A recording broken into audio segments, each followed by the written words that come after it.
जय श्री राम। हम जो सुनाने जा रहे हैं श्री राम भगवान की कहानी, आपको सुनकर मन मोहित हो जाएंगे।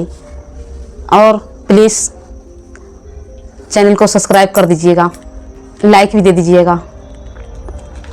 और ज़्यादा मैं तो जानती भी नहीं हूँ, पर मैं अपने दिमाग से ज़रूर सुनाऊंगी जो भगवान ने मुझे जितना ज्ञान दिया है उतना मैं ज़रूर आपको सुना सकती हूँ। चलिए स्टार्ट करते हैं। जब राम भगवान अपने पिता दशरथ के मकान पे यानी घर पर राजमहल पे आए छोटे पुत्र के रूप में, तब भगवान तो रोते ही नहीं थे, क्योंकि वो सोच रहे थे कि मैं रोऊंगा तो अच्छा नहीं लगेगा, तो रो ही नहीं रहे थे, सिर्फ चुपचाप ही रहते थे। जब रहते चुपचाप रहते जब खबर मिली कि भगवान दशरथ के पुत्र राम भगवान आए हैं, तो राजा दशरथ ने बोले कि हमारा पुत्र हुआ है तो वो रो ही नहीं रहा है, ये क्या हो गया है? कुछ आवाज़ तो होना चाहिए, आवाज़ कहाँ चले गए? और ये तो बोलता ही नहीं है, मतलब रोना नहीं है, यानी आवाज़ ही नहीं है हमारे पुत्र के पास। तो फिर वो मन ही मन में भगवान को प्रार्थना करने लगे कि हे भगवान, हमारा कैसा पुत्र हुआ है जो कि वो रो ही नहीं रहा है, तो मैं क्या जानूंगा ये इसे भूख लगा है, प्यास लगा है, खाना मांगता है या नहीं मांगता है। तो रोएंगे तभी तो मैं जान भी पाऊंगा कि हमारे पुत्र को भूख लगा है, प्यास लगा है। तो ये सोच के मन ही मन में प्रार्थना करने लगे। तो फिर कुछ टाइम बाद रोने लगा। अब रोने लगा तो अब रोता ही जा रहा है, चुप नहीं हो रहा है। तो फिर सोचा कि ये हमेशा रोता ही रहेगा तो क्या होगा, थोड़ा बहुत चुप भी रहना चाहिए, हंसना भी चाहिए। मन ही मन में प्रार्थना करते रहे। फिर वो बच्चे राम हंसने भी लगा, और अब खाना ही नहीं मांगता था, यानी कि मतलब भूख उसे खिलाते थे तो भूख ही नहीं लगता था, दूध पिलाते थे तो वो दूध पीने के लिए तैयार ही नहीं होता था। फिर भी मन में सोचने लगे कि हे भगवान, ये हमारा कैसा पुत्र हुआ है, ये तो भूख का नाम ही नहीं है इसके पास, ये खाएंगे नहीं तो जिएंगे कैसे, सिर्फ ये भूखे ही रहेंगे। तो फिर मन ही मन में प्रार्थना करके जब बोला मन में कि कुछ खाना भी चाहिए ये पुत्र तो हमारा, फिर कुछ खाने लगा, फिर दूध भी पीने लगा। दूध भी पीते पीते कुछ टाइम बाद बड़ा हुआ तो इस सब से खेलने लगा, कूदने लगा। और भगवान की अचंभा कहानी है जिसे इंसान सोच भी नहीं सकता है। भगवान सोचते थे मैं नहीं कुछ खाऊंगा, नहीं मैं रोऊंगा, नहीं मैं किसी से बात करूंगा। तो ऐसा इंसान में, गांव समाज में ऐसा तो हर किसी के साथ करना पड़ता है, रोना भी पड़ता है, हंसना भी पड़ता है, और खाना भी पड़ता है, जीना भी पड़ता है, फिर वक्त में मरना भी पड़ता है। भगवान ने वही सोच लिए थे मैं एक बार ही जन्म लूंगा और एक बार ही अंत लूंगा, उसके बाद मैं कुछ नहीं करूंगा, उससे पहले भी कुछ नहीं करूंगा। तो ऐसा तो इंसान में होता ही नहीं है, उसे जीना भी पड़ता है, उसे वक्त में मरना भी पड़ता है। तो राजा दशरथ ने यही सब बात मन ही मन में सोचते रहे, बोलते रहे, अपना मन की बात भगवान को सुनाते रहे। तो भगवान सिर्फ जो राजा दशरथ मन में सोच रहे थे और मन ही मन में बोल रहे थे वही भगवान ही कर रहे थे। एक दिन ऐसा आया जब पुत्र 5 साल का हो गया, तो अब सोचे, भोलेनाथ भी सोचे कि चलो भगवान राम से मिलने जाते हैं और उसे कुछ तोहफा में कुछ ऐसा नाच गाना करेंगे कि भगवान राम हमें देख के मोहित हो जाएंगे। तो भगवान ने मंकी का रूप लिया, मंकी मतलब बंदर का रूप लेके, अरे एक भोलेनाथ का मदारी का रूप यानी कि डमरू ले लिया हाथ में, त्रिशूल ले लिया हाथ में, चल दिया राम के भगवान के दरबार में अयोध्या। तो वहाँ जाके डमरू बजाने लगे भोलेनाथ ने और मंकी को नचाने लगे। इतना सुंदर नाच करने लगा मंकी, और डमरू की आवाज़ सुनकर राम भगवान, लक्ष्मण सब दौड़े दौड़े आए। राजा दशरथ के जितने पुत्र थे आए, तो सबसे ज़्यादा जब वो नाच देखा, नाच देखते देखते वो मंकी का नाच देख करके और डमरू की आवाज़ सुन करके वो राम भगवान मोहित हो गए। मोहित होने के बाद अब वो मंकी जो है, अब राम भगवान के चरण पकड़ लिए जाके कि भगवान तुम जैसे प्रभु हमारे और संसार में कहाँ मिलेंगे, सो आप ही मेरे लिए बहुत ही अच्छे हो, आप ही मेरे लिए सब कुछ हो। वो मंकी ने मन में सोचा और पाँव पकड़ लिया जाके, पाँव ही नहीं छोड़ा।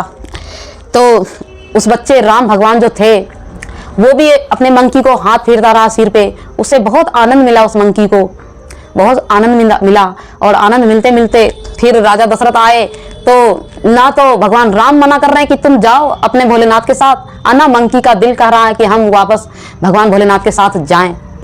तो ऐसा कहानी है। तो फिर राम भगवान ने बोले कि पिताजी, श्री पिताजी, मैं इस मंकी को लेना चाहता हूँ। तो अब राजा दशरथ ने सोचे कि ये मंकी, ये मदारी, भोलेनाथ जो बनकर आए हैं मदारी के रूप में, वो तो हमें देंगे नहीं, क्योंकि उनके वो रोजी रोटी है। तो हम इनके सोना चांदी हीरे से उनका बदलाव करेंगे तो वो लालच में हमें दे देंगे जरूर।